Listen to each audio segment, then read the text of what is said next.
Hi guys, അപ്പോൾ അതേ നമ്മൾ പിടിച്ച മീനുകളെല്ലാം കൂടി നമ്മളിന്ന് വറുക്കാൻ പോവാണ്. അപ്പോൾ അമ്മച്ചിയാണ് വറുക്കാൻ പോണേ. അപ്പോൾ അതിന് വേണ്ടിയിട്ട് മഞ്ഞൾപ്പൊടിയും മുളക് പൊടിയും ഉപ്പും കുരുമുളക് പൊടിയും കൂടി നന്നായിട്ട് മിക്സ് ചെയ്തിട്ട് മീനിൽ പുരട്ടി വയ്ക്കാം. അപ്പോൾ വെറുതെ വെട്ടി വെച്ച മീനുകളെല്ലാം കൂടി അതിനകത്തേക്ക് ഇട്ട് നല്ലോണം പിരട്ടി കുറച്ച് നേരം വെക്കണം. അപ്പോഴത്തേക്കും നമുക്കൊരു രസം ഉണ്ടാക്കിയിട്ട് വരാം.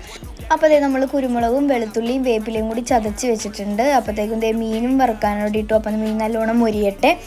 അപ്പോഴത്തേക്കും ഒരു പാത്രം വെച്ചിട്ട് എണ്ണ ചൂടാക്കി നമ്മൾ ചതച്ച് വെച്ച സാധനങ്ങളൊക്കെ അതിനകത്തേക്ക് ഇട്ട് രണ്ടിളക്കം അങ്ങോട്ടും ഇങ്ങോട്ടൊക്കെ ഇട്ട് അത് കഴിഞ്ഞ് മഞ്ഞൾപ്പൊടിയും മല്ലിപ്പൊടിയും കൂടി ഇട്ട് കൊടുക്കണം. അതിനുശേഷം ഒരു തക്കാളിയും കൂടി അരിഞ്ഞിടണം. അത് കഴിയുമ്പോഴത്തേക്കും നമ്മൾ പുളിവെള്ളത്തിലിട്ട് വെച്ചിട്ടുണ്ടായിരുന്നു. ആ പുളിവെള്ളം കൂടി ഒഴിക്കുക.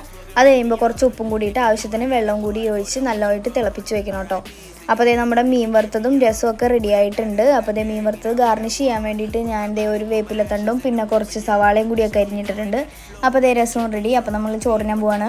അപ്പോൾ വീഡിയോ ഇഷ്ടപ്പെട്ട എല്ലാവരും ലൈക്ക് ചെയ്യണം, ഷെയർ ചെയ്യണം, സബ്സ്ക്രൈബ് ചെയ്യണം. അപ്പോൾ ഓക്കെ, ടാറ്റാ ബൈ ബൈ.